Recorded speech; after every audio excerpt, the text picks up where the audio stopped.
أول له ولا آخر له ولا قبل له ولا بعد له ونشهد أن سيدنا وسندنا وحبيبنا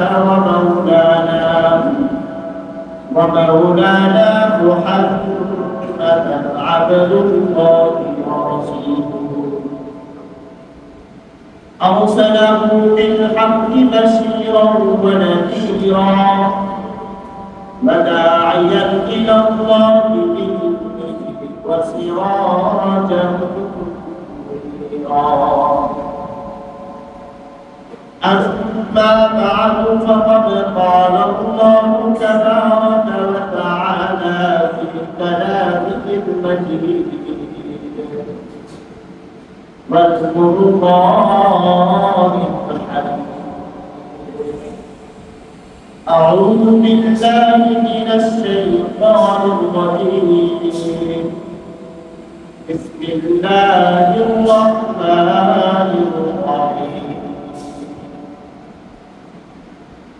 إنا أعطيناك الكوثر فصل لربك وانحر إن شانئك هو الأبتر. وعن زيد بن أرقم رضي الله تعالى عنه قال أصحاب رسول الله صلى الله عليه وسلم ما هذه الأضاحي يا رسول الله؟ قال سنة أبيكم إبراهيم عليه الصلاة والسلام. قالوا فما لنا فيها يا رسول الله؟ قال لكل شعرة حسنة. قالوا فالسوق فيها يا رسول الله؟ قال لكل شعرة من السلوك حسنة أو كما قال عليه الصلاة والسلام. فقد شرف اللهم صل على محمد وعلى آل محمد كما صليت على إبراهيم وعلى آل إبراهيم إنك حميد مجيد. اللهم بارك على محمد وعلى آل محمد كما باركت على إبراهيم وعلى آل إبراهيم إنك حميد مجيد. الحمد لله সর্বপ্রথম আল্লাহ রাব্বুল আলামিনের শুকরিয়া আদায় করি যে আল্লাহ রাব্বুল আলামিন আমাদেরকে পবিত্র জুমার দিনে তার ঘর মসজিদে আসা বসার তৌফিক দান করেছেন। এই জন্য আমরা কালিমাতুল শুকরিয়া আদায় করি আলহামদুলিল্লাহ। আজকে জিলহজ মাসের 2 তারিখ শুরু হয়েছে। গত সপ্তাহে আমরা বলেছিলাম জিলহজ মাস অত্যন্ত দামি মাস, গুরুত্বপূর্ণ মাস। আল্লাহ রাব্বুল আলামিনের দেয়া অনেকগুলো বিধান এই মাসে পালিত হয়। কুরবানি, হজ, সাফা মারওয়া সাই করা, মিনা মুজদালিফায় অবস্থান করা, আরাফার ময়দানে অবস্থান করা, আল্লাহ তাআলার কাছে দোয়া করা। সুন্নাত ইব্রাহিমের যতগুলো বিধান রয়েছে অধিকাংশই এই 10 দিনের মধ্যে পালিত হবে। তো অধিকাংশ হাজিরাই হজ করতে চলে গিয়েছেন। আমরা তারা এখানে আছি, আমরা হাজী সাহেবদের জন্য বেশি বেশি দোয়া করবো আল্লাহ তাআলা যেন প্রত্যেকের হজকে কবুল করেন এবং আল্লাহ রাব্বুল আলামিন যেন আমাদেরকেও বাইতুল্লাহ দিয়ে আল্লাহ তাআলার হজ করার তৌফিক দান করেন। যেহেতু আমাদের দেশে কোরবানির সামনে, কোরবানি সম্পর্কে আমাদের দুটা পাঠ থাকে। একটা হলো কোরবানির ফজিলত সম্পর্কে, আরেকটা হলো কোরবানির ইতিহাস সম্পর্কে। কোরবানির ইতিহাস আমাদের মোটামুটি সকলের জানা আছে, যেহেতু আমরা সবসময় কোরবানির ইতিহাস সম্পর্কে জেনে আসি। দ্বিতীয় নম্বর হলো কোরবানির ফাজাইল এবং মাসাইল। ফাজাইল সম্পর্কেও হাদিসের মধ্যে রাসূল সাল্লাল্লাহু আলাইহি ওয়াসাল্লাম থেকে মোটামুটি অনেকগুলো হাদিস আছে। আর মাসাইলগুলো নিয়ে আলোচনা করা বেশি জরুরি। কারণ যদি আমরা সঠিকভাবে কোরবানি আদায় না করি তাহলে আমাদের এত টাকা ব্যয় করা, এই পরিশ্রম দ্বারা গরুর পেছনে পশুর পেছনে সময় ব্যয় করা সবগুলো বেকার হয়ে যাবে। এই জন্য আজকে আমরা শুধুমাত্র কোরবানির মাসাইলগুলো নিয়ে আলোচনা করি। সর্বপ্রথম আমাদেরকে জানতে হবে আসলে কোরবানি কাদের উপর ওয়াজিব। সদকাতুল ফিতরের মধ্যে আমরা আলোচনা করেছিলাম যে ব্যক্তি 7.5 ভরি স্বর্ণ অথবা 52 ভরি রূপার মূল্যের সমপরিমাণ অথবা এই স্বর্ণ গয়নার মালিক হবে, তার উপরেই মূলত কোরবানি ওয়াজিব। সংক্ষেপে বললে বর্তমান সময়ে 95 থেকে 1 লক্ষ টাকা যার কাছে আছে, এই পরিমাণ সম্পদের মালিক যে ব্যক্তি হবে তার উপর কোরবানি ওয়াজিব হয়ে যাবে।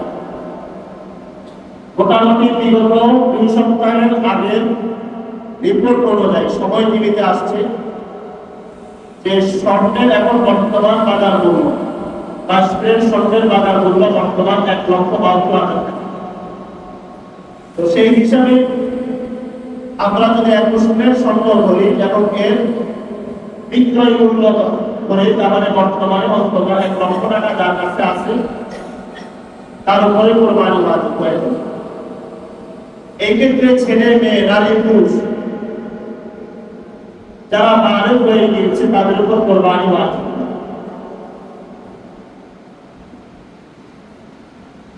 যাকাত এবং কোরবানির মধ্যে পার্থক্য হলো যাকাতের ক্ষেত্রে জিনিসপত্র যেগুলো প্রয়োজনের অতিরিক্ত, কারো কাছে 3টা বাড়ি আছে, 13টা বাড়ি তার ব্যবহার হয়, এগুলো যাকাতের হিসাবের মধ্যে গণ্য করা হয়। কিন্তু সদকাতুল ফিতর এবং কোরবানির মধ্যে প্রয়োজনের অতিরিক্ত যে আসবাবপত্র আছে এগুলো ওগুলোর মধ্যে চলে আসে। যেমন আমার ঘরে 2টা ফ্রিজ আছে, একটা ফ্রিজ হলে আমার ঘরে চলে, বাকি একটা অতিরিক্ত, এই জন্য এটা যাকাতের হিসাবের মধ্যে আসবে না, কিন্তু কোরবানির হিসাবের মধ্যে চলে আসে। ঘরের মধ্যে অনেক ট্যাক্সি পাতিলগুলো জমা করে রাখছে, অনেক দামি দামি ফার্নিচার আছে যেগুলো প্রয়োজনের অতিরিক্ত, যে একটা জিনিস রেখে ফেলে দিয়েছে ওখানে রেখে দিয়েছে, এগুলো প্রয়োজনের অতিরিক্ত হওয়ার কারণে এই সমস্ত আসবাবপত্রগুলো কোরবানির হিসাবের মধ্যে গণ্য করা হয়।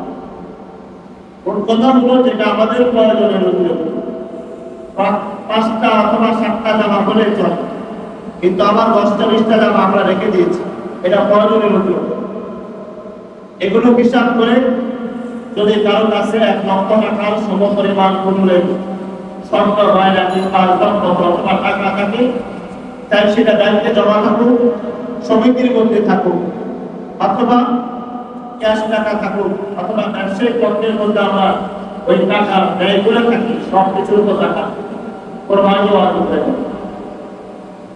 এই জন্য আমরা হিসাব করার ক্ষেত্রে এই বিষয়টাকে বিশেষভাবে লক্ষ্য রাখি। দ্বিতীয় নম্বর হলো কোরবানির নিসাব কতদিন থাকা জরুরি।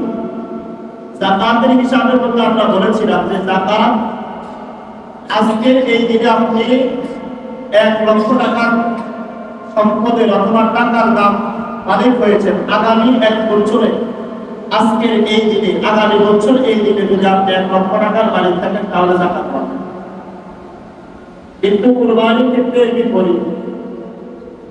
কোরবানির ক্ষেত্রে কোরবানির ঈদের দিন জিলহজ মাসের 10 তারিখ, 11 তারিখ, 12 তারিখ আসরের নামাজের আগ পর্যন্ত, 12 তারিখ, 10, 11, 12 এই 3 দিন যদি কেউ 1 লক্ষ টাকা স্বর্ণের অথবা রূপা অথবা টাকার মালিক হয়ে যায় তার উপর কোরবানি করা। উদাহরণস্বরূপ ঈদের দিন আপনার কাছে কোনো টাকা নেই, কোরবানি ওয়াজিব হবে না। ঈদের দিন বিকালে বিক্রয় করেন দিন অথবা এর পরের দিন, 3য় নম্বর দিন আপনার কাছে 1 লক্ষ টাকা চলে আসছে, আপনার উপর কোরবানি ওয়াজিব হয়ে যাবে। সন্ধ্যার আগে 12 তারিখ বা দিনের আগে সূর্য ডোবার আগে আপনি টাকার 1 লক্ষ টাকা আপনার হাতে চলে আসছে, কোরবানি ওয়াজিব হয়ে যাবে। তার কথা হলো এই 3 দিনের মধ্যে যে ব্যক্তি নেশাব পরিমাণ সম্পদের মালিক হবে ওই ব্যক্তির উপর কোরবানি ওয়াজিব হয়ে যাবে। পুরা বছর এই টাকা আপনার কাছে জমা থাকাটা শর্ত নয়, পুরা বছর টাকাটা জমা থাকা শর্ত নয়। 3 দিনের মধ্যে যার কাছে টাকা আসবে, যে নেশাব পরিমাণ সম্পদের মালিক হবে ওই ব্যক্তির উপর কোরবানি ওয়াজিব। এটা বিশেষভাবে যারা ব্যবসা বাণিজ্য করে, কাউকে ঋণ দিয়েছেন, টাকা দেয় আপনি কোরবানি ওয়াজিব পায়, ঈদের দিন অথবা ঈদের পরের দিন অথবা তার পরের দিন 3 দিন পর্যন্ত এই সময়ের মধ্যে কেউ আপনাকে 1 লক্ষ টাকা দিয়ে দিয়েছে আপনার ঋণ, তাহলে এমন অবস্থা আপনার উপর কোরবানি ওয়াজিব হয়ে যাবে। দ্বিতীয় নাম্বার, ছোট বাচ্চাদের উপর কোরবানি ওয়াজিব হয় না। আর যদি তার পরিবার তার সম্পদ থেকে কোরবানি করে তাহলে এটা বৈধ আছে, কিন্তু ছোট সন্তানদের উপর কোরবানি ওয়াজিব হয় না। নাবালক শিশু যারা আছে এদের উপর কোরবানি ওয়াজিব হয় না। তৃতীয় নাম্বার, যারা মুসাফির সফররত অবস্থায় আছে, চাই সেটা আপনি ঈদের সময়গুলোতে চট্টগ্রামে চলে গিয়েছেন কোনো এক কাজে, ওই 3 দিন ওখানে আছেন, এমন অবস্থা আপনার উপর কোরবানি ওয়াজিব হয়। যদি আপনি কোরবানি আদায় করেন তাহলে আদায় হয়ে যাবে, কিন্তু হাজী সাহেবদের ক্ষেত্রে এটা বিপরীত। কারণ হাজী সাহেবরা মক্কা এবং মদিনাতে যায় 40 দিনের জন্য, আর মুসাফির হওয়ার জন্য কোন এক জায়গায় 15 দিনের কমে থাকার নিয়োগ করতে হবে। আপনার গ্রাম হলো ফরিদপুর, আপনি এখানে আসছেন 15 দিন থাকবেন, 15 দিনের কম 12-14 দিন থাকবেন, চলে যাবেন, ডাক্তার দেখে চলে যাবেন, এমন অবস্থা আপনি মুসাফির।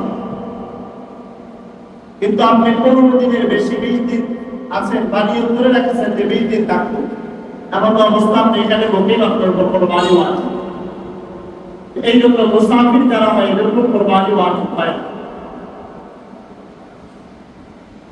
কোরবানির আরেকটা মাসালা হলো দরিদ্র মানুষটা গরিব, তার উপর কোরবানি ওয়াজিব।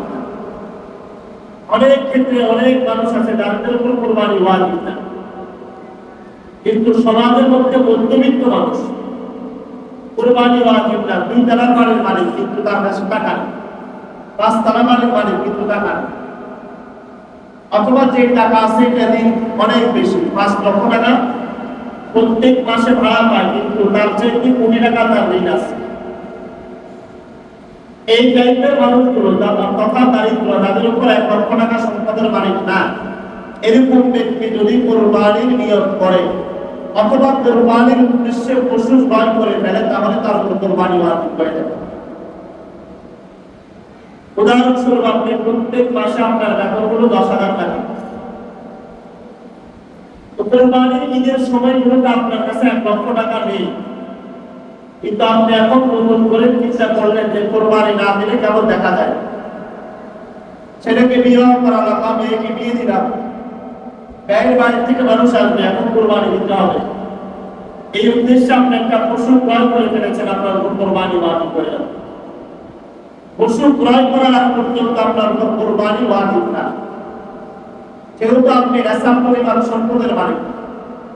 এই জন্য দারিদ্র ব্যক্তি যদি পশু ক্রয় করে ফেলে তাহলে তার উপর কোরবানি ওয়াজিব হয়ে যাবে। অনেক সময় কৃষক মানুষ কোরবানি ওয়াজিব না, কিন্তু নিজের গৃহপালিত একটা পশু আছে, নিয়োগ করে রেখেছে এটা দিয়ে আবার কোরবানি দিবে, তাহলে ওই পশুর উপর কোরবানি ওয়াজিব হয়ে যাবে। এই জন্য আমাদের অনেকেই আছে যারা মধ্যবিত্ত পরিবারে, কোরবানি ওয়াজিব না, কিন্তু আমরা সামাজিকতা রক্ষা করতে গিয়ে অথবা বিভিন্ন কারণে আমরা কোরবানি ওয়াজিব করে নিই, তাহলে তেমন অবস্থায় পশু ক্রয় করলে সাথে সাথে ওই পশুর উপর কোরবানি দেওয়াটা আপনার উপর ওয়াজিব হয়ে যাবে। এটা আপনি বাধ্যতামূলকভাবে কোরবানি করতে হবে। 6 নম্বর, কোরবানির সময় কখন। প্রত্যেক এলাকার ভিতরে একটা নির্দিষ্ট সময় দেওয়া হয় যে এই সময় ঈদের নামাজের সময়, তথা আমাদের মসজিদে যদি 7টা বাজে ঈদের নামাজ শুরু হয়, তো এই মসজিদের যারা আছে এবং আশেপাশে যারা আছে তারা যদি 7টার আগে কোরবানি করে ফেলে তাহলে তার কোরবানি হবে না। উদাহরণস্বরূপ আপনি ঢাকা শহরে আছেন, ঢাকা শহরে 6টা বাজে কোরবানি ঈদের নামাজ অনুষ্ঠিত হয়ে যায়। 6টা বাজে ঈদের নামাজ এখানে অনুষ্ঠিত হয়ে যায়। এখন আপনি এই শহর থেকে অন্য শহরে চলে গিয়েছেন, ওখানে গিয়ে দেখলেন আরো আগে নামাজ হচ্ছে। সেই শহরে থাকবো, ওই শহরের নামাজের দরকার। আপনি ঢাকা শহর থেকে নামাজ পড়ে গিয়েছেন 6টা বাজে, বিমানে চলে গিয়েছেন গ্রামে, গিয়ে দেখলেন যে এখনো ঈদের নামাজ হয় না, কোরবানি করে ফেলেছেন, কোরবানি হবে না।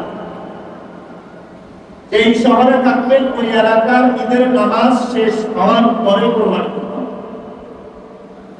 এই জন্য আমরা যারা অনেকে ঈদের নামাজ না পড়ে আগে সবকিছু রেডি করে রাখি, তো রাস্তা দিয়ে একজন হুজুর আসতেছে, আপনি বললেন কোরবানি করে দেওয়ার জন্য, আপনার কোরবানি হবে না। ঈদের নামাজ শেষ হওয়ার পরে আপনার মহল্লার আশেপাশের মহল্লার ঈদের নামাজ শেষ হওয়ার পরে কোরবানি করতে হবে। কোরবানির ঈদের প্রথম দিনের কথা বললাম। কোরবানির ঈদ 3 দিন পর্যন্ত, 10, 11, 12 জিলহজ, অর্থাৎ 3 দিন পর্যন্ত কোরবানির ঈদ কোরবানি করা যায়। প্রথম দিন ঈদের নামাজের পরে কোরবানি করতে হবে। তৃতীয় দিন ফজরের পরে অথবা রাত্রে যে কোনো সময় কোরবানি করা যায়। অনেকে দেখা যাচ্ছে ব্যবসা বাণিজ্য করে, গ্রামে একটা কোরবানি দিচ্ছে, শহরে একটা দিচ্ছে।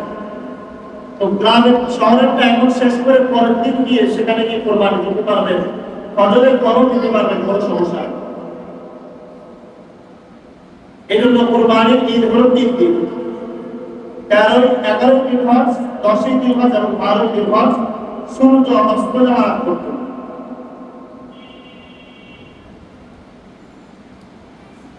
রাতে কোরবানি করার বিধানও রয়েছে। এই ক্ষেত্রে পর্যাপ্ত পরিমাণ লাইটের ব্যবস্থা করা, যাতে করে পশুর কোনো ধরনের কষ্ট না হয়। তবে উত্তম হলো দিনের বেলায় কোরবানি করা। কেউ যদি রাত্রেও কোরবানি করে, রাত্রে কোরবানি হয়ে যাবে। তবে প্রথম দিনের কথা বললাম, এটা ঈদের নামাজের পরেই করতে হবে।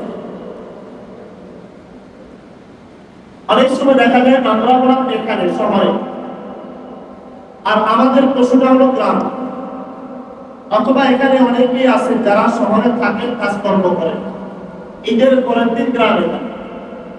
আপনার পশু এখানে একটা আছে, আমার গ্রামের একটা আছে। গ্রামের পশুটাকে আপনাকে অবশ্যই কোরবানি করতে বলেছে। ওই এলাকায় যে কোরবানির সময় রয়েছে, ওই সময় পরে করতে হবে। অথবা আপনি এখানে রয়েছেন, আপনার পশুটা গ্রামে আছে, আপনি এখান থেকে ঈদের নামাজ পড়েছেন 7টা বাজে, গ্রামে ঈদের নামাজ হলো 8টা বাজে। আপনার পশু ওখানে কোরবানি করা যাবে না যতক্ষণ পর্যন্ত তাদের ঈদের নামাজ শেষ না হবে। এই জন্য আপনি যেখানে থাকেন আর পশু যেখানে থাকুন, কর্তব্য হবে পশু যে জায়গা আছে, ওই জায়গার, ওই মহল্লার, ওই সমাজে, ওই অঞ্চলের ঈদের নামাজের পরে কোরবানি করতে হবে। এই জন্য আমরা যারা ঈদের দিন অনেকে তাড়াহুড়া করি, নামাজ শেষ হওয়ার আগে আগে কোরবানি করার চেষ্টা করি। এই ক্ষেত্রে যদি আপনি নামাজের আগে কোরবানি করে ফেলেন, আপনাকে পুনরায় আরেকটা পশু ক্রয় করে কোরবানি করাটা ওয়াজিব। আগে যে কোরবানি করেছেন এই কোরবানিটা বাদ হয়ে যাবে, ওটা সবটা হিসাবে আপনি দিয়ে দিতে পারেন বা অন্য কাউকে দিয়ে দিতে হবে। 3 নম্বর পয়েন্ট হলো আমাদের পশুর বিধান। আমরা পশু কি ধরনের পশু নিয়ে আমরা কোরবানি করি? কোরবানির পশুর 3টা ধরন বলা হয়েছে। একটা হলো গরু, 2 নম্বর হলো মহিষ এবং গরু। ওট একা, আর 2 নম্বর হলো মহিষ এবং গরু। 3 নম্বর হলো ছাগল, ভেড়া, দুম্বা, এই সমস্ত যে প্রাণীগুলো আছে। এই 3 ধরনের প্রাণী ছাড়া অন্য কোনো প্রাণী দ্বারা কোরবানি করলে কোরবানি হবে না। 1 নম্বর বললাম ওট, 2 নম্বর গরু কিংবা মহিষ, 3 নম্বর ছাগল, ভেড়া, দুম্বা, এই জাতীয় যে প্রাণীগুলো আছে। এই সমস্ত 3 ধরনের প্রাণী ছাড়া অন্য কোনো প্রাণী দিয়ে যদি কেউ কোরবানি করে, তাহলে তার কোরবানি আদায় হবে না। পশুর ক্ষেত্রে অবশ্যই একটা উটের বয়স 5 বছর বেশি হতে হবে। 5 বছর না হলে ওই উটের দ্বারা কোরবানি দিলে কোরবানি হবে না। দ্বিতীয় নাম্বার, গরু এবং মহিষ, এই ক্ষেত্রে অবশ্যই গরু এবং মহিষের বয়স 2 বছরের বেশি হতে হবে। 5 বছর? গরু এবং মহিষের ক্ষেত্রে 2 বছরের বেশি হতে হবে। ছাগল, ভেড়া, দুম্বা এগুলোর ক্ষেত্রে বয়স 1 বছর অতিবাহিত হতে হবে, অথবা 1 বছর থেকে একটু কম আছে, 11 মাস, কিন্তু দেখতে মোটামুটি 1 বছরের বয়সের পশুর সমপরিমাণ মনে হয়, তাহলে এই পশু দ্বারা কোরবানি করলে কোরবানি। এই জন্য পশু যখন আমরা ক্রয় করতে যাব, সেখানে ব্যাপারে যদি বলেও আপনার উচিত পশুর দাঁতগুলো দেখা, পশুর গঠন দেখা, এরপরে পশুটা ক্রয় করা। আর যারা আমরা ব্যাপারী হিসেবে কাজ করবো, আমাদেরও উচিত আমাদের কারণে যেন কারো টাকাগুলো নষ্ট না হয়ে যায়, কোরবানিটা নষ্ট না হয়ে যায়। বিশেষ করে গরু এবং মহিষের ক্ষেত্রে 2 বছর, ভেড়া এবং পাল এগুলোর ক্ষেত্রে অবশ্যই 1 বছর অতিবাহিত হতে হবে। 1 বছরের কমে বয়সের পশুর যদি বয়স হয়, তাহলে ওই পশুর দ্বারা কোরবানি করলে কোরবানি হবে না। পশু ক্রয় করতে গিয়েছেন, ব্যাপারীকে জিজ্ঞেস করলেন বয়স কত হবে, ব্যাপারী বলল বয়স 2 বছরের বেশি। করুন বাস্তবিকভাবে যদি তার কথা অনুযায়ী পশুর সাথে মিলিয়ে যদি দেখেন আসলে এই পশুর বয়স 2 বছর হতে পারে, তাহলে এই ক্ষেত্রে ব্যাপারের কথা অনুযায়ী যদি কোরবানি করা হয়, কোরবানি ছুটি হবে। অথবা আপনি গিয়ে ব্যাপারীকে জিজ্ঞেস করলেন কোরবানির এই পশুর বয়স কত, সে বলল এটার বয়স, ছাগলের বয়স 1 বছর, কিন্তু দেখতে মনে হয় না যে 1 বছর, দেখতে মনে হয় যে এটা 7-8 মাস চলতেছে। তাহলে এই ক্ষেত্রে আপনি যদি তার কথা অনুযায়ী কোরবানি করেন, কোরবানি আদায় করেন। কোরবানির পশু ক্রয় করার সময় অভিজ্ঞ ব্যক্তিদেরকে নিয়ে যাওয়া, যারা পশু দেখলে বুঝতে পারবে যে এই পশুর বয়স কত হতে পারে।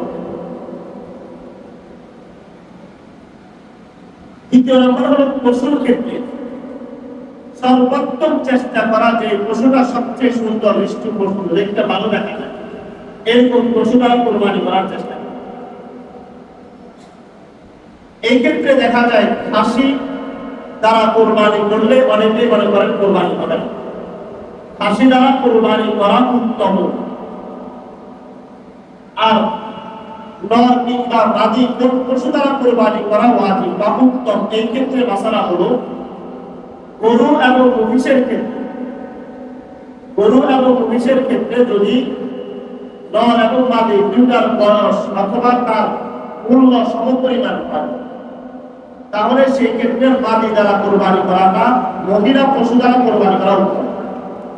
গরু এবং মহিষের ক্ষেত্রে, গরু এবং মহিষের ক্ষেত্রে যদি কি হয়, বয়সের দিক থেকে সমান হয়, দেখতে বয়স এক মনে হয়, মূল্য মোটামুটি সমান সমান, তাহলে নারী পশু দ্বারা কোরবানি করা উত্তম। আর ছাগল, মহিষ, ছাগল, ভেড়া, দুম্বা এগুলোর ক্ষেত্রে সবচেয়ে উত্তম হলো পুরুষ পশু দ্বারা কোরবানি। কিন্তু মাদি পশু দ্বারা কোরবানি করলে কোরবানি হবে না, এরকমটা কোরবানি হয়ে যাবে। গর্ভবতী পশু দ্বারা কোরবানি করার বিধান, অনেক ক্ষেত্রে ব্যাপারীরা জানে এই গর্ভে এই পশুর প্যাকের মধ্যে বাচ্চা আছে, কিন্তু এরপরে ওরা বিক্রি করে ফেলে। তো পশুর বাচ্চা যদি একদম গর্ভবতী হওয়ার, বাচ্চা দেওয়ার সময় হয়ে যায়, এমন সময় এই পশু দ্বারা কোরবানি করাটা মাকরুহ। 1-2 মাস পরে হয়তো বাচ্চা দিয়ে দিবে, এমন অবস্থায় এই পশু দ্বারা কোরবানি করাটা হলো মাকরুহ। কিন্তু বয়স বাচ্চা একদম ছোট, আপনি দেখেন তাই কোরবানি করে ফেলেছেন, কোরবানি হয়ে যাবে।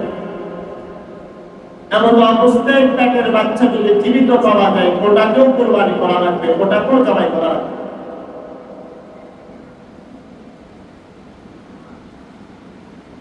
পশু ক্রয় করার সময় আপনি দেখবেন মোটামুটি পশুটা ভালো, সবকিছু বিবেচনা করে আপনি দেখলেন পশুরা মোটামুটি ভালো আছে, পায়েরও কোনো সমস্যা নাই, তার শিঙের মধ্যেও কোনো সমস্যা নেই, লেজেও কোনো সমস্যা নাই। বাসায় নিয়ে আসার পর দেখলেন গরুর একটা সমস্যা, পশুর মধ্যে বিভিন্ন ধরনের রোগ ব্যাধি লক্ষ্য করতেছে।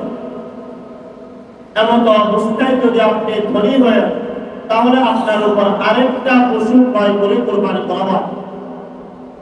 পশু ক্রয় করার পরে কোনো দোষ ত্রুটি পাওয়া গেল, এই দোষ ত্রুটির কারণে কোরবানি হয় না। এমন যদি দোষ পাওয়া যায়, আপনি যদি ধনী হন, তাহলে আপনার উপর আরেকটা পশু ক্রয় করে কোরবানি করা হয়। আর আপনি গরিব মানুষ কিনে ফেলেছেন, তাহলে এমন অবস্থায় ওই রোগ ব্যাধিওয়ালা পশু দিয়ে কোরবানি করতে হবে। নতুন পশু ক্রয় করাটা আপনার উপর জরুরি না, কারণ যেহেতু আপনি গরিব, এই পশু ক্রয় করেছেন, এটার উপরে কোরবানি করা। মাসালা আপনাদের ক্লিয়ার হয়েছে? কোরবানির পশু ক্রয় করেছে, পশু ক্রয় করার পর পশুটা চুরি হয়ে গেছে। চুরি হয়ে যাওয়ার পরে আপনার যদি ধনী হয়ে থাকেন, তাহলে আপনার উপর আরেকটা পশু ক্রয় করে কোরবানি করা লাগবে।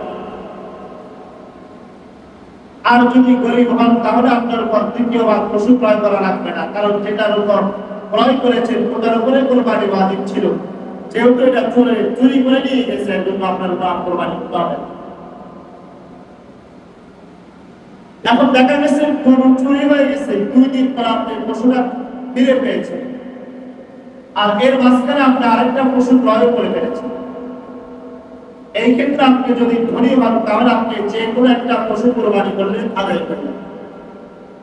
মশলাটা একটু ভালো করে বুঝে, কোরবানির পশু ক্রয় করার পর এটা হারিয়ে গেছে বা চুরি হয়ে গেছে, চুরি হয়ে যাওয়ার পর আপনি আরেকটা পশু ক্রয় করেছেন, আপনি গরিব মানুষ, ধনী হওয়ার কারণে পশু আরেকটা ক্রয় করেছেন। এখন 2 দিন পরে পশুটা আবার পেয়ে গিয়েছেন, এমন অবস্থায় 2 পশুর যে কোনো একটা দ্বারা কোরবানি করলে কোরবানি আদায় করবে। এটা হলো ধনীদের জন্য। পক্ষান্তরে আপনি গরিব মানুষ, একটা পশু ক্রয় করেছেন, এটা হারিয়ে গিয়েছে, আপনি আরেকটা পশু ক্রয় করে ফেলেছেন, এমন অবস্থায় গরিবের জন্য উভয় পশু দ্বারা কোরবানি করা জরুরি।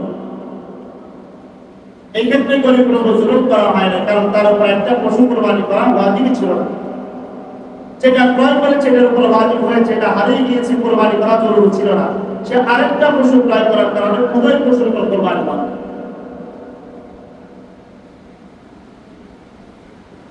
আরেকটা গুরুত্বপূর্ণ মাসালা হলো, অনেক সময় আমরা কোরবানির পশু ক্রয় করে ফেলি। উদাহরণস্বরূপ 50,000 টাকা দিয়ে আপনি একটা পশু ক্রয় করেছেন, অথবা শরীকে 3 জন মিলে একটা পশু ক্রয় করেছেন 1 লক্ষ টাকা দিয়ে। মনে মনে মনে ভাবলেন যে আমাদের আসলে আরেকটু বড় পশু ক্রয় করা দরকার, অথবা ছাগল ক্রয় করে ফেলেছেন, আপনার ঘরে নিয়ে আসলো যে না, ছাগলের যদি কোরবানি না দিয়ে যদি একটা গরু নিতে পারে আরো ভালো। অর্থাৎ পশু পরিবর্তন করার চিন্তা ভাবনা আসছে। এই ক্ষেত্রে শরীয়তের মাসালা হলো, আপনি যদি এর চাইতে যে পশুরা ক্রয় করেছেন এর চাইতে উত্তম পশু ক্রয় করার ইচ্ছা করেন, তাহলে সেই ক্ষেত্রে এর চাইতে উত্তম পশু ক্রয় করা আপনার জন্য বৈধ আছে। কিন্তু আপনি 1 লক্ষ টাকা দিয়ে বা 50,000 টাকা দিয়ে গরু কিনছেন, মনে মনে আসলো যে আমি এই পশুটা দিয়ে ক্রয় গরু বেশি দাম দিয়ে কিনে ফেলছি, এটা দিয়ে কোরবানি করবেন, এটা বিক্রি করে দিব, আরেকটা দিয়ে কোরবানি করবো যার মূল্য 40,000 টাকা, তাহলে এমন অবস্থা আপনার কোরবানি হবে না। কারণ যে পশুটা ক্রয় করে ফেলেছেন ওটার উপরে কোরবানি ওয়াজিব হয়ে গেছে। এখন যদি এর চাইতে উত্তম দিতে চান, তাহলে ওটা আপনার জন্য বৈধ আছে, এর নিচে কমে দিতে চাইলে এটা আপনার জন্য বৈধ। এই জন্য আমরা অনেকে দেখা যায় ছাগল ক্রয় করে ফেলি, বা অনেকে বিভিন্ন পশু ক্রয় করার পরে নিয়ম চেঞ্জ করে ফেলি যে আরো একটু ভালো মধ্যে দিব, তাহলে এটা বৈধ। কিন্তু এর চাইতে কমের মধ্যে গেলে এটা বৈধ হবে। আর যদি ক্রয় করেও ফেলেন 40,000 টাকা, আগের পশু 50,000 টাকা ছিল, এখনকার পশু হলো 40,000 টাকা, তাহলে এক্ষেত্রে আপনাকে আরো 10,000 টাকা কোন গরিব অসহায়কে সবটা করে দিতে হবে।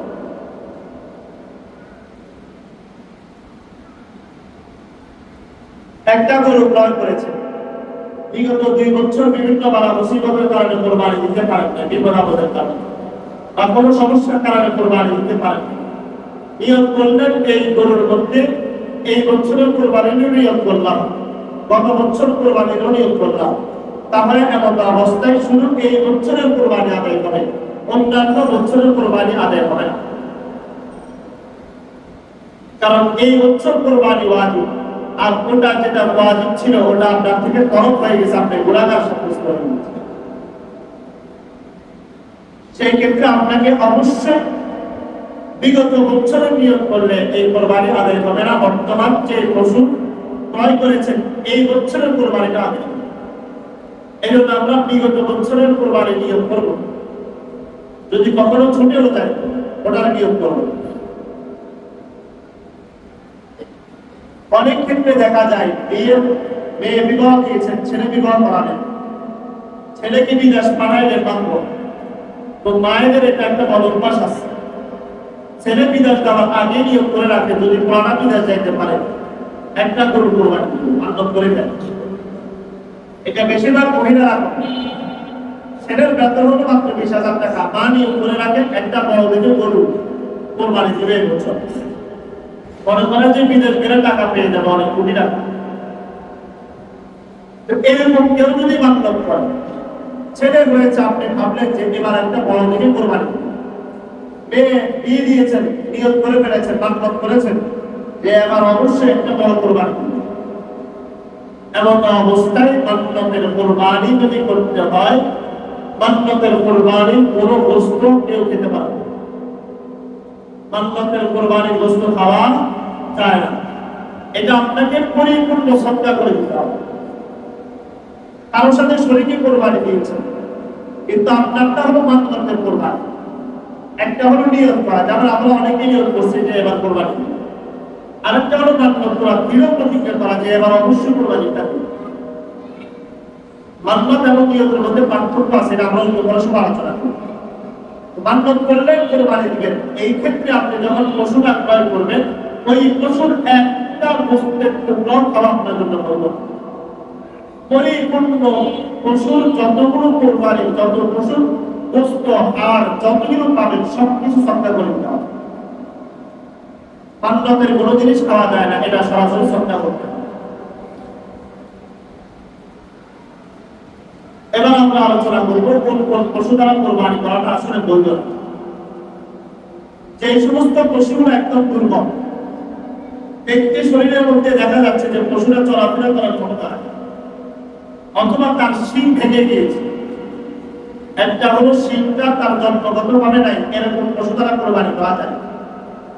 আরেকটা হলো পশুর যে শিংটা রয়েছে তার 3 ভাগের 1 ভাগে নাই, এই পশু দ্বারা কোরবানি করা যায়। কিন্তু যদি 3 ভাগের 2 ভাগ না থাকে, অথবা 2 ভাগ অধিকাংশই এটা ভেঙে গিয়েছে, গাড়িতে উঠানোর সময় অথবা যে কোনো ভাবে আঘাত পেয়ে, তাহলে এই পশু দ্বারা কোরবানি করলে কোরবানি হবে না। পশুর 2টা চোখ, একটা চোখ পুরোপুরি বন্ধ হয়ে গেছে, এমন অবস্থায় এই পশু দ্বারা কোরবানি করলেও কোরবানি হবে না। অথবা যে পশু 4 পায়ের মধ্যে মাত্র 3 পায়ের উপর ভর করে চলতে পারে, আরেক পা চলে না, এই পশু দ্বারা কোরবানি করলেও কোরবানি আদায় হবে না। অন্ত পশু দ্বারা কোরবানি করলে কোরবানি আদায় হয় না। অনেক পশু আছে একদম পাগলামি বেশি করে, এরকম পশু দ্বারা কোরবানি করলে কোরবানি আদায় হয়ে যাবে। কিন্তু যদি এরকম পাগলামি করে যে সে নিজের খাবার তথা ঘাস অন্যান্য যে জিনিসগুলো তারা খায় এগুলো সে খেতে চায় না, এমন অবস্থায় এরকম পাগলা পশু দ্বারা কোরবানি করলেও কোরবানি আদায় হবে না। অনেক সময় রাস্তার ভিতরে কিছু পশু ছেড়ে দিই, এদেরকে বলা হয় সায়না জানোয়ার। গরু কতগুলো আছে ডাস্টবিনের আশেপাশে ছেড়ে দিই, এগুলো নিজেরা চলাফেরা করে, নিজেরা খায়, এদেরকে কেউ ধরাও লাগে না, চলাও লাগে না, শুধু মালিক একজন আছে মাঝে মধ্যে বুঝতে পারে। কিন্তু বেশিরভাগই ডাস্টবিনের ময়লা খায়। এই নাম্বার বস্তু খাওয়া প্রাণীগুলো দ্বারা কোরবানি করলে কোরবানি আদায় হবে। আর যদি এরকম পশুর ভয় করে ফেলে, তাহলে সেই ক্ষেত্রে তাকে এই পরিমাণ খাদ্য খাওয়াতে হবে যাতে করে তার থেকে তার শরীরের যে দুর্গন্ধ গোশতের থেকে যে দুর্গন্ধ, রক্ত থেকে যে দুর্গন্ধ, এটা দূর হয়ে যেতে হবে। এই জন্য পশু ক্রয় করার ক্ষেত্রে দেখবেন যে সমস্ত প্রাণীগুলো রাস্তায় চলাফেরা করে, রাস্তায় বিভিন্ন জায়গায় থাকে, বিশেষ করে ওরা ভারতে দেখা যায়, তারা বিভিন্ন দেবদেবীর নামে পশুকে ছেড়ে দেয়। আমাদের দেশে একটা সময় ছিল, ইদানিং সময় নেই। এই ক্ষেত্রে আমরা পশুগুলোকে অবশ্যই জিজ্ঞেস করে নিব যে এই পশুটা আসলে গৃহপালিত কিনা। কিন্তু যদি ডাস্টবিনের ময়লা খাওয়া অভ্যাস এই পশু করতে, তাহলে ওই পশু দ্বারা কোরবানি করলে কোরবানি আদায় হবে না। সবচাইতে গুরুত্বপূর্ণ যে মাসালাগুলো আমাদের মধ্যে আসে, শরীকানা কোরবানি। কারণ এখন আমাদের দেশে দুই ধরনের ফেরকা রয়েছে। এক দলের কথা হলো যে শরীকের মধ্যে কোরবানি দিলে কোরবানি আদায় হয়, আর আমরা যারা হানাফি মাযহাবের অনুসারী আমরা বলি শরীকে কোরবানি দিলে কোরবানি আদায় হয়ে যায়। আবু দাউদ শরীফের হাদিসের মধ্যে আসছে, আল্লাহ রাসূল সাল্লাল্লাহু আলাইহি ওয়াসাল্লাম বলেছেন, একটা বকরির মধ্যে সর্বোচ্চ একজন, ভেড়া, দুম্বা, বকরি এগুলোর মধ্যে সর্বোচ্চ একজন কোরবানি দিতে পারবে। চাই সেটা যত লক্ষ টাকায় দাম করবে, দেখতে যত বড় গরুর মতো দেখা যায়, যেহেতু সেটা ছাগল অথবা বকরি অথবা ভেড়া, দুম্বা, এটার মধ্যে একজনের এক নামে কোরবানি। আর ওট এবং গরু, মহিষের ক্ষেত্রে 7 নামে কোরবানি দেওয়া। এই ক্ষেত্রে আপনারা 7 জন মিলে যদি কোরবানি দেন, কোরবানি আদায় হবে। 7-এর অধিক সংখ্যা যদি হয় তাহলেও কোরবানি আদায় হবে। 3 জন মিলে কোরবানি দিচ্ছি, 4 জন মিলে কোরবানি দিচ্ছি, কোরবানি আদায় হয়ে যাবে। অথবা যৌথ পরিবারের মধ্যে কোরবানি, যৌথ পরিবারের মধ্যে কোরবানির একটা বিধান আমাদের মধ্যে আছে। এটা আমাদের বলা জরুরি এবং এই বিষয়টা গুরুত্ব সহকারে জানা দরকার। বাপের ছেলে হলো 3 জন, ছেলেরা সবাই চাকরি করে। প্রত্যেক বছর ছেলের নামে কোরবানি দেওয়া হয় না, ছেলেরা বাবার নামে কোরবানির জন্য টাকা পাঠিয়ে দেয়। 3 ছেলে মিলে বাবার জন্য 1 লক্ষ টাকা দিয়ে দিল, বাবা মাশাআল্লাহ করে নিজের নামে কোরবানি দিয়ে দিল। অবশ্য বাবার উপর কোরবানি ওয়াজিব না। যদি বাপের উপর কোরবানি ওয়াজিব হয়, বাপের আলাদা কোরবানি দিতে হবে, তার আলাদা নামে কোরবানি দিতে হবে। এখন আপনারা 3 ছেলে বিদেশে থাকে, বিদেশ থেকে বাপের জন্য টাকা পাঠাইছে, 3 জন মিলে 1 লক্ষ টাকা, বাবা নিজের নামে কোরবানিটা দিয়ে দিল, ছেলেদের নামে কোরবানি দেয় নাই, তাহলে বাবার কোরবানি আদায় হয়ে যাবে, ছেলেদের কারো কোরবানি আদায় হবে না। আর এই ক্ষেত্রে আমাদের বাপদের ইনসাফ নাই।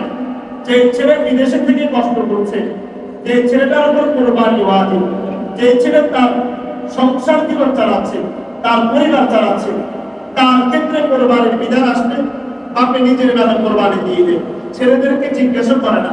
অথবা ছেলেরাও মনে করে বাবা মুরব্বী হয়ে গেছে, অল্প কয়েকদিন পরে মারা যাবে, এরপর কার নামে কোরবানি দিব, এই জন্য বাপকে টাকা দিয়ে দিচ্ছে, বাপের নামে কোরবানি হচ্ছে, ছেলের নামে কোরবানি হয় না। একটা ছেলের পক্ষ থেকেও তার ওয়াজিব কোরবানি আদায় করে না। যদি আপনার পরিবার একসাথে 3 ছেলের বউ একসাথে থাকে, যৌথ পরিবার, কিন্তু প্রত্যেকে আলাদা আলাদা ভাবে নেশাব পরিবার সম্পদের মালিক, প্রত্যেকে আলাদা আলাদা নেশাব পরিবার সম্পদের মালিক, এই ক্ষেত্রে প্রত্যেকের উপর আলাদা আলাদা কোরবানি হয়। এখন আপনি বলবেন যে তাহলে তো সুযোগ নেই, আপনার ছেলে বালেগ হওয়ার পরে ছেলের উপর নামাজ ওয়াজিব। এখন ঘরের মধ্যে 3 ছেলে আছে অথবা 3 মেয়ে আছে, বাপে যদি বলে যে তোমাদের কারো নামাজ দরকার নেই, বাপে একা আদায় করে দিবে, হবে? তো বাপের উপর কোরবানি একটা ওয়াজিব বিধান, ওয়াজিব বিধান। ফরজের ক্ষেত্রে যেরকম প্রত্যেকে নিজের ফরজ রোজা রাখতে হবে, বাপে আদায় করলে হয় না। ফরজ রোজার ক্ষেত্রে, ফরজ নামাজের ক্ষেত্রে, ফরজ যাকাতের ক্ষেত্রে যদি বাপে আদায় করলে সন্তানের পক্ষ থেকে আদায় হয়ে যেত, তাহলে কোরবানি আদায় হয়ে যেত। যেহেতু নামাজ আদায় হয় না, সেই ক্ষেত্রে কোরবানি কিভাবে আদায়? আর আমরা মনে করি কোরবানি করতে হলে বিয়ে করতে হবে, বিয়ে না করলে কোরবানি পায় না। আর কোরবানি শুধুমাত্র পুরুষদের উপর ওয়াজিব, নারীদের উপর কোনো কোরবানি ওয়াজিব না। এখানের মধ্যে যদি আমরা 100 জন মানুষ থাকি, অন্তত প্রায় 60 জন নারী আছে তাদের পরিবারের মধ্যে নারীদের উপর কোরবানি ওয়াজিব, কিন্তু পুরুষদের উপর কোরবানি ওয়াজিব। কারণ স্বর্ণ গয়না যা থাকে সবকিছু নারীর নামে দেওয়া হয়। তার নামে 5 করে স্বর্ণ থাকে, তার নামে একটা অ্যাকাউন্ট করে বাসা যত টাকা ভাড়া আসে বেডি সবগুলো নিজে উঠায়, নিজে হিসাব করে, ব্যাংক ব্যালেন্স সবগুলো বেডির নামে। বিদেশ থেকে টাকা পাঠাচ্ছেন আপনার টাকা, কিন্তু বইয়ের নামে লেখা হচ্ছে, বইয়ের অ্যাকাউন্টে জমা হচ্ছে। এখন মালিকগুলো বউ, কিন্তু কোরবানি দেওয়ার ক্ষেত্রে আমার টাকাকে দিতে হবে, পুরুষকে কোরবানি দিতে হবে। এই জন্য আমরা এই ক্ষেত্রে সতর্ক থাকা জরুরি। আমাদের ঘরের প্রত্যেকটা নারীর ক্ষেত্রে তাদের স্বর্ণ গয়নাগুলো হিসাব করা। যে মেয়েটা এখনো বিবাহ হয় না, আমরা মনে করি কোরবানি দিতে হবে না, অথচ মেয়ের নামে আপনি 5 লক্ষ টাকা জমায় রাখছেন, মেয়ের নামে জায়গা কিনে রাখছেন, মেয়েকে 5 করে স্বর্ণ দিয়ে রাখছেন, 2 করে স্বর্ণ দিয়ে রাখছেন, এক এক করে স্বর্ণের বর্তমান বাজার মূল্য 1,70,000 টাকা। মেয়েকে বিয়ে দিবেন তার আগে স্বর্ণ গয়না সব বানায় রাখছেন, মেয়ের নামে ডিপোজিট করে রাখছেন যে বিয়ের সময় মেয়েকে শ্বশুর বাড়িতে ফার্নিচার দিব, অথবা একটা ঘর রেখে দিব, অথবা আপনি রেখে রাখছেন যে আগামীতে কিছুদিন পর একটা জায়গা কিনবো, টাকাগুলো জমা করে রাখছেন। এই ক্ষেত্রে আপনার উপর কোরবানি ওয়াজিব। যে মেয়ের জন্য রাখছেন ওই মেয়ের উপর কোরবানি ওয়াজিব, চাই সে বিবাহিত হোক অথবা না হোক, বালেগ হয়েছে তার উপর কোরবানি ওয়াজিব। বালেগ হওয়ার পরে কোনো নারীর কাছে চাই সে বিবাহিত হোক অথবা অবিবাহিত হোক, সে যদি 1 লক্ষ টাকা সম পরিমাণ অথবা তার চাইতে বেশি টাকার দামে যদি সে মূল্যের মালিক হয়, তার উপর কোরবানি ওয়াজিব। ছেলের বয়স 18 না হতে বিদেশে পার করে দিচ্ছে, প্রত্যেক মাসে আপনার জন্য টাকা পাঠায়, আপনি বলেন ছেলে বিয়ে করেন কোরবানি দিচ্ছে না, ছেলে বিয়ে করেন এই জন্য কোরবানি দেওয়া হয়, আপনি নিজের নামে কোরবানি। এই জন্য যদি একসাথে যৌথ পরিবারও হয়, প্রত্যেকে যদি আলাদা আলাদা সম্পদ নেশাব পরিবার সম্পদের মালিক হয়, প্রত্যেকের উপর কোরবানি দেওয়া। এক্ষেত্রে যদি সবাই মিলে বাবাকে টাকা দিয়ে দেয়, বাবা একটা গরু ক্রয় করলো, এই ক্ষেত্রে ভাবে যদি সবার তারা কোরবানি দিয়ে দেয়, কোরবানি আদায় করবে। অনেক সময় আমরা এরকম করি, 5 ছেলে মিলে টাকা দিল, পশু ক্রয় করে চাপলে 7 নাম দিয়ে দেন, বা 5 ছেলে 5 নামে দিয়ে দেন, কোরবানি আদায় করবে।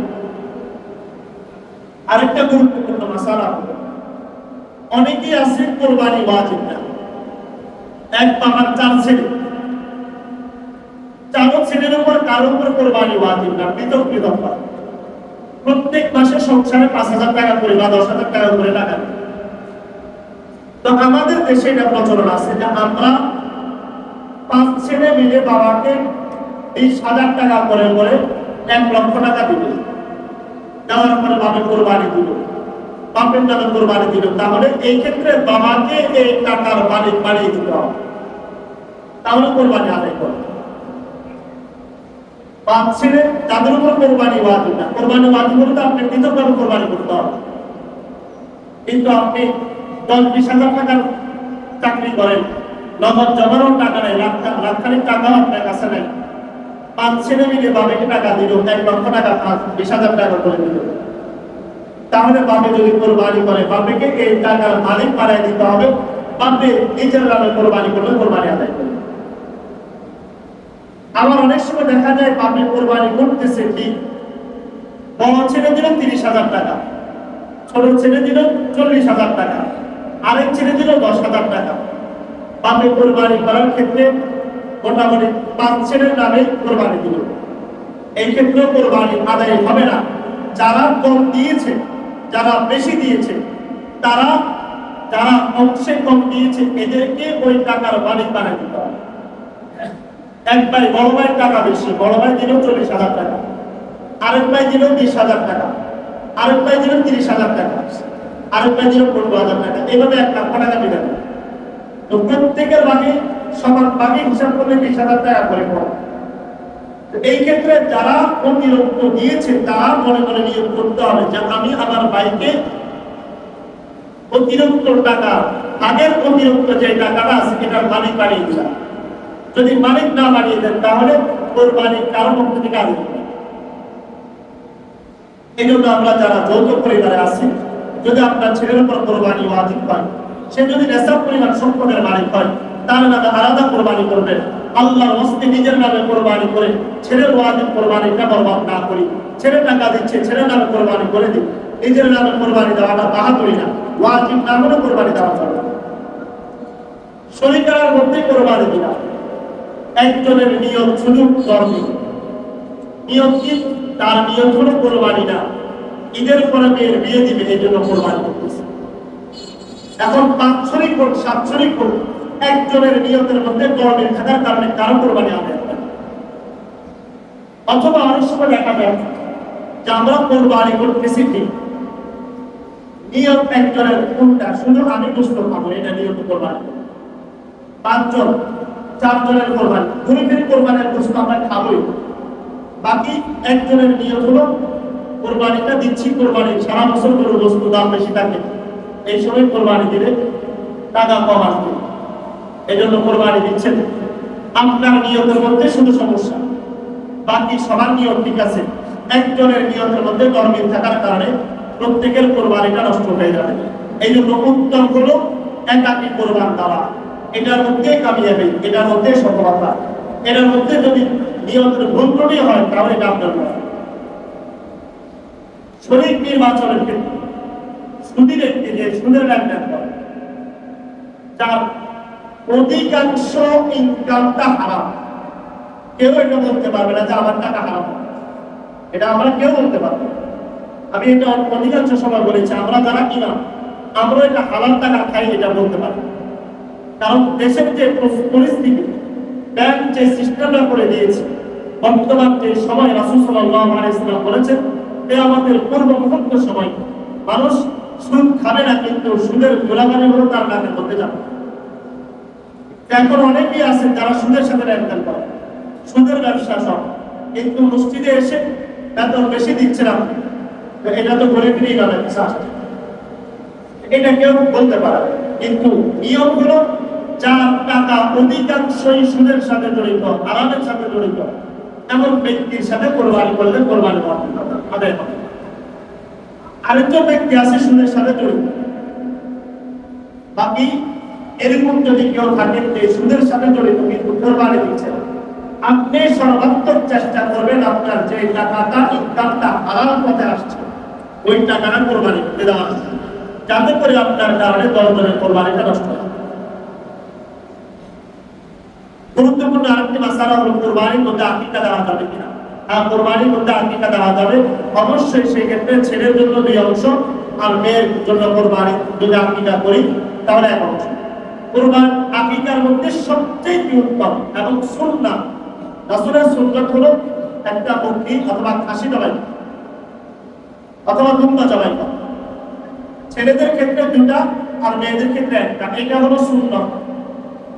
আর কোরবানির গরু কিংবা মহিষের মধ্যে যদি আকিকা দেওয়া হয় এটা হলো উত্তম, ওটা হলো সুন্নাত, এটা হলো উত্তম। কেউ যদি কোরবানির পশুর মধ্যে আকিকা দিতে চায় তাহলে এই আকিকা দেওয়াটা বৈধ আছে।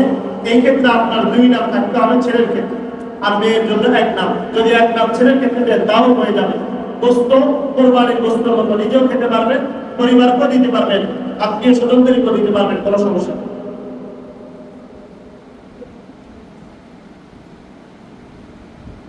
আরেকটা মাসআলা হলো যদি আমরা সময় মতো কোরবানি করতে না পারি তাহলে আমরা কোন সময় কোরবানি করব। তো এই মাসআলাগুলো আমরা ইনশাআল্লাহ সামনের সপ্তাহে আলোচনা করব।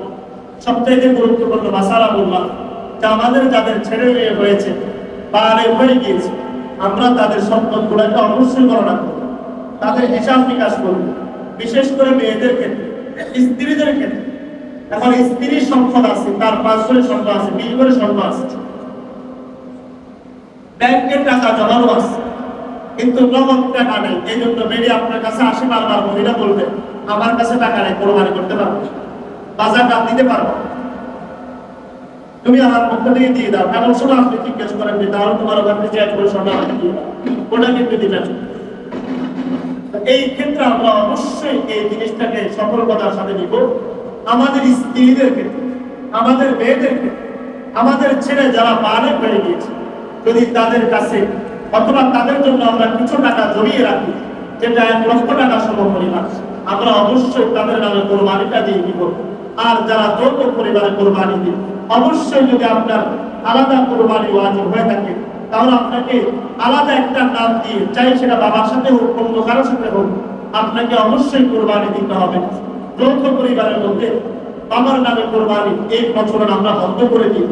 যদি আপনার মন চায় বাবার নামে আলাদা একটা নাম দিই, ওনার জন্য আলাদা কিছু টাকা দিয়ে বাবা মায়ের নামে কোরবানি দেওয়া, নিজের নামে কোরবানি দেওয়া, রাসূল সাল্লাল্লাহু আলাইহি ওয়াসাল্লামের নামে কোরবানি দেওয়া, এটাও উত্তম। এই ক্ষেত্রে রাসূলের নামে কোরবানি দিয়ে আপনি কোরবানির গোশত নিজেরা খেতে পারবেন, অসহায় মানুষদের পক্ষে খাওয়াতে পারবেন। আল্লাহ রাব্বুল আলামিন আমাদেরকে যথাযথ কোরবানি করার তৌফিক দান করুন।